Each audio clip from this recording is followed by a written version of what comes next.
ዲቪ 2027 ሊጀመር ቀናት ቀርተውታል። በዚህ የአሜሪካን የዲቪ ሎተሪ ፕሮግራም ምን የተለዩ ነገሮች ተካተዋል? ሰላም እንዴት አላችሁ? ዳጊ ነኝ ከዳግላስ ትራቨል። በዛሬው ቪዲዮ ስለ ዲቪ 2027 ለማመልከት ምን ያስፈልጋል፣ እነማን ማመልከት ይችላሉ፣ የምዝገባው ጊዜ ከመቼ እስከ መቼ ይቆያል፣ ምዝገባው እስኪጀመር ድረስ አመልካቾች ምን የተለየ ነገር ማዘጋጀት ይጠበቅባቸዋል የሚሉትን ጠቃሚ መረጃዎች እናጋራቸዋለን። ሐሳቡን ከወደዳችሁት ቪዲዮን ላይክ ማድረግና ይጠቅማችኋል ብላችሁ ለምታስቧቸው ወዳጆቻችሁ ሼር ማድረግ እንዳይረሳ። ቪዲዮን ላይክ ማድረግ ለእናንተ አንድ በተን ነው፣ ለኛ በእጅጉ ይጠቅመናልና ይህንን እንድታግዙን በአክብሮት እንጠይቃችኋለን። እንደተለመደው እስከ ቪዲዮ መጨረሻ ድረስ አብራችሁን ቆዩ ግብዣችን ነው።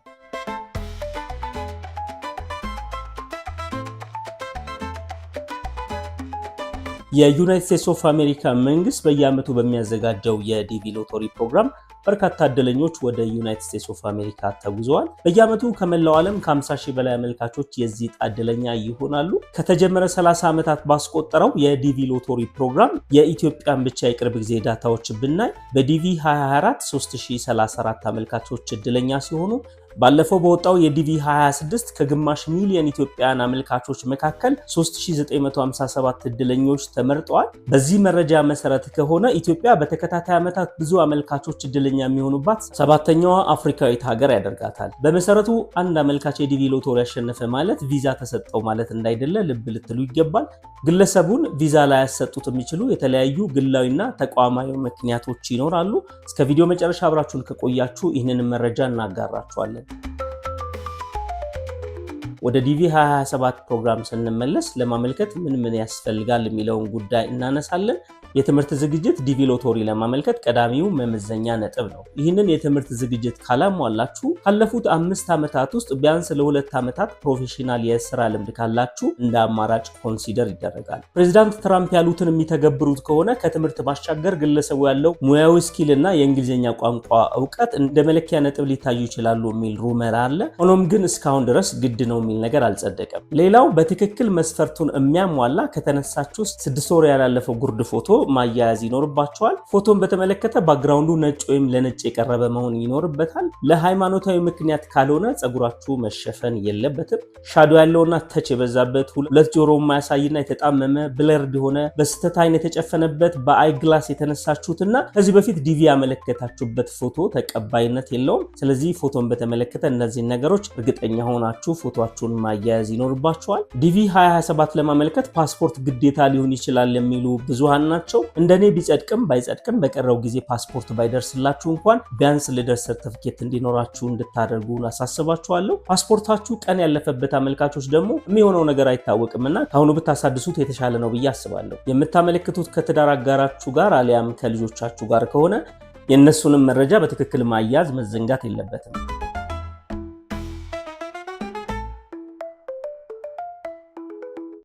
ሌላኛው ወሳኝ ነገር ዲቪ 27ን ስታመለክቱ ስማችሁና የትውልድ ቀናችሁን ስትሞሉ በትክክል ከትምህርት መረጃችሁና ከልደት ካርድ ወይም ከፓስፖርታችሁ ጋር ማች ማድረጉን ማረጋገጥ ይጠበቅባችኋል። ብዙ ጊዜ የስሞች ቦታ መቀያየር ይስተዋላል። ይሄ ደግሞ አታች ከምታደርጉት ዶክመንት ጋር ስለሚለያይ ማመልከቻችሁ ተቀባይነት እንዳይኖረው ያደርጋል። ፈርስት ኔም እና ላስት ኔም ቦታ መለዋወጥ፣ ስፔሊንግ መሳሳት፣ ከትራቭል ዶክመንት ጋር የተለያየ የትውልድ ቀን ማስገባትና ተመሳሳይ ስህተቶች ማስወገድ ይኖርባችኋል።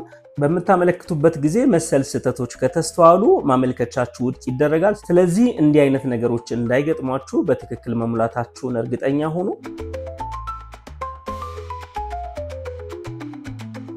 አመልካቾች ምዝገባው እስኪደርስ ባለው ጊዜ ምን ማድረግ ይችላሉ የሚለውን ጉዳይ ስናይ የትምህርት ማስረጃችሁን አሊያም የሥራ ልምዳችሁን ማስተካከል አንደኛው ጉዳይ ነው። ልደት ሰርቲፊኬት ማውጣት፣ ፓስፖርታችሁ ኤክስፓየርድ ካደረገ ማሳደስም ሌላኛው በዚህ ጊዜ ውስጥ ልታከናውኑት የምትችሉት ጉዳይ ነው።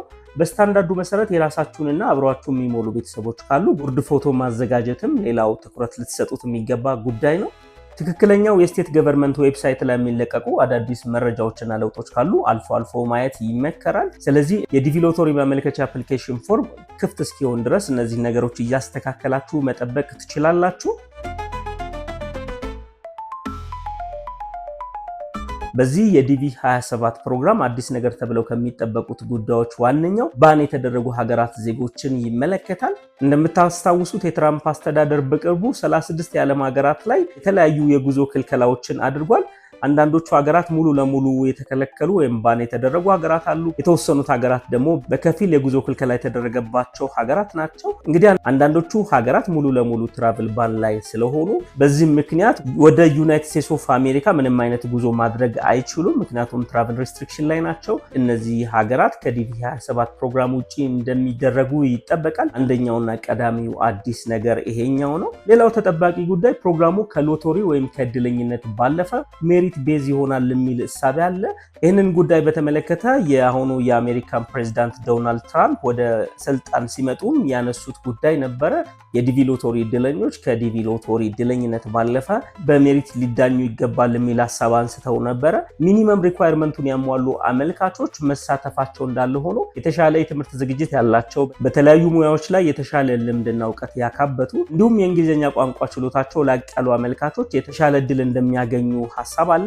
ሆኖም ግን እስካሁን ድረስ ግድ ነው የሚል ነገር አልጸደቀም። ነገርየውን ይተገብሩታል የሚለው ጉዳይ አጠያያቂ ነው። የትራምፕ አስተዳደርም እስካሁን ድረስ በግልጽ ይሄ ነገር ተሻሽሏል የሚል ነገር አላስቀመጡም። ይሄ ነገር የዲቪ 27 ፕሮግራም ማመልከት ከመጀመሩ በፊት ይፋዊ መግለጫ ከተሰጠበት ወደፊት የምናየው ነው የሚሆነው።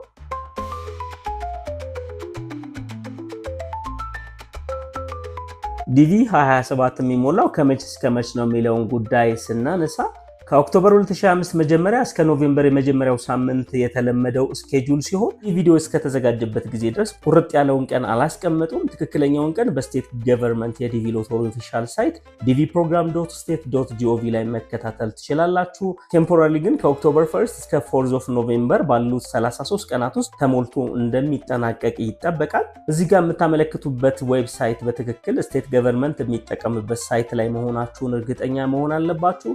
በጣም ብዙ የሚያምታቱ ሳይቶች አሉ። በእነዚህ ልክ ያልሆኑ ሳይቶች ብታመለክቱ አንደኛ ያልሆነ ሳይት ላይ ስታመለክቱ የእድል ሎተሪ ፕሮግራሙ ላይ ተሳታፊ አትሆኑ። ሌላው ደግሞ 100፣ 250 እና ሌሎችም የገንዘብ መጠን ይጠይቋቸዋል። ስለዚህ አጭበርባሪዎች እንዳትጋለጡ ትክክለኛውን ዌብሳይት አይደንቲፋይ ማድረግ አለባችሁ። ይህንን የዩናይትድ ስቴትስ ኦፍ አሜሪካ የዲቪ ፕሮግራም አፕላይ የሚደረግበትና ውጤት የሚለቀቅበትን ዌብሳይት ዲስክሪፕሽን ቦክስ ላይ እናስቀምጥላችኋለን። ከዚህ ባለፈ ደግሞ የዚህ ቪዲዮ የመጀመሪያ ኮሜንት ላይም ትክክለኛውን ሊንክ እናስቀምጥላችኋለን። እስካሁን ባለው አሰራር የዲቪ ፕሮግራም ላይ ለመሳተፍና ለማመልከት ምንም አይነት ክፍያ መክፈል አይጠበቅባችሁም። እናንተም ከዚህ ጋር በተገናኘ የተለየ የገጠማችሁና ያስተዋላችሁት ነገር ካለ ኮሜንት ላይ ብታጋሩን ደስ ይለናል።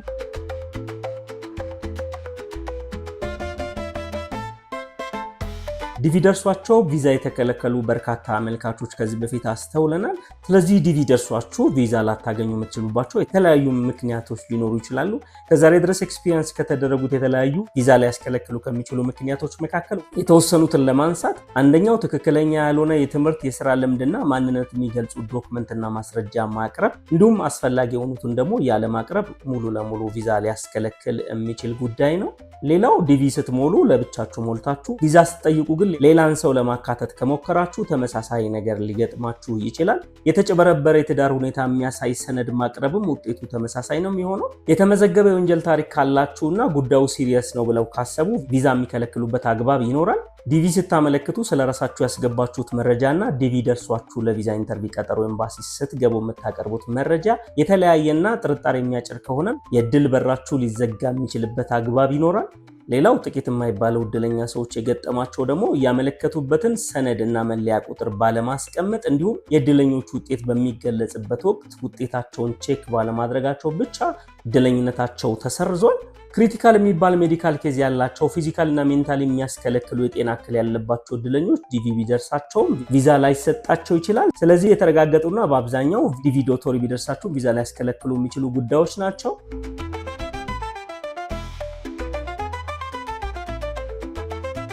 በመጨረሻም ዲቪ ሎተሪ ስትሞሉ አንድ አመልካች ዋና አመልካች ሆኖ ማመልከት የሚችለው አንድ ጊዜ ብቻ ነው።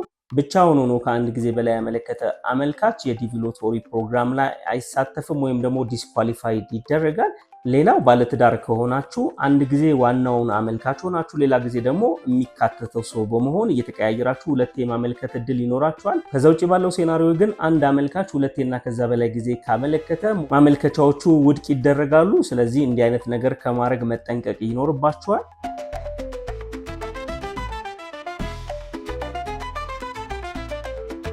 ዲቪ 27ን በተመለከተ በስቴት ገቨርንመንት ኦፊሻል ሳይቶችና በተለያዩ ታማኝ በሚባሉ ዓለም አቀፍ መገናኛ ብዙሃን ላይ በቅርብ ቀናት ውስጥ ጠቃሚና አዳዲስ መረጃዎች ይለቀቃሉ። እነዚህን መረጃዎች እየተከታተልን ወደ እናንተ ማድረሳችንን እንቀጥላለን። የዲቪ ሎተሪ ማመልከቻው ዌብሳይት ደግሞ ክፍት ሲሆን እንዴት በስልካችሁና በኮምፒውተር ያለማንም አጋዥ ራሳችሁ ማመልከት ትችላላችሁ የሚለውን ነገር እየሞላን አብረን የምናይ ነው የሚሆነው። የዲቪ ሎተሪ ፕሮግራምን በተመለከተ የምዝገባው ጊዜ እስኪጠናቀቅ ድረስ ዲቪ ሎተሪን የሚመለከቱና ይጠቅማችኋል ብለን የምናስባቸውን መረጃዎች እናቀብላችኋለን። ከዲቪ 27 ጋር በተገናኘ ያዘጋጀንላችሁ ፕሮግራም ይህንን ይመስል ነበረ። አብራችሁን ስለቆያችሁ ከልብ አመሰግናለሁ። ወደፊትም ተመሳሳይ ይዘት ያላቸው ከኢሚግሬሽን፣ ከቪዛ፣ ከኤርላይንስ እና አጠቃላይ ከአቪዬሽን ኢንዱስትሪው ጋር የተገናኙ ጉዳዮችን እያነሳን ወደ እናንተ ማድረሳችንን እንቀጥላለን። ይህንን ቪዲዮ እያያችሁ የዚህ ቻናል ቤተሰብ ካልሆናችሁ ሰብስክራይብ የምትለዋን በተን ተጭናችሁ እንድትወዳጁን በአክብሮት እንጠይቃችኋለን። ቪዲዮውን ከወደዳችሁት ላይክ ማድረግና ይጠቅማል ብላችሁ ለምታስቧቸው ወዳጆቻችሁ ማጋራት እንዳይረሳ። ቪዲዮውን ላይክ ማድረግ ለእናንተ አንድ በተን ነው፣ ለእኛ በእጅጉ ይጠቅመናልና ይህንን እንድታግዙን በአክብሮት እንጠይቃችኋለን። ከዚህ በተጨማሪ ሀገር ውስጥና ኢንተርናሽናል የበረራ ትኬት አስፈልጓችሁ ከሆነ ኮሜንት ሴክሽን ላይ ሀሳባችሁ ልታጋሩን ትችላላችሁ። ከዛ ባለፈ ደግሞ ዲስክሪፕሽን ቦክስ ላይ የቴሌግራም ዩዘር ኔማችን አለ፣ በዛ መንገድም ልታደርሱን ትችላላችሁ። ሀሳብ አስተያየት ካላችሁ ደግሞ ኮሜንት ሴክሽኑ የእናንተ ነው። የዚህ ቻናል ቤተሰብ ስለሆናችሁ አብራችሁን ስለቆያችሁ ቪዲዮዎቻችን ላይክ እና ሼር ስለምታደርጉና ዘወትር ስለምትደግፉን ከልብ እናመሰግናለን። መልካም ጊዜ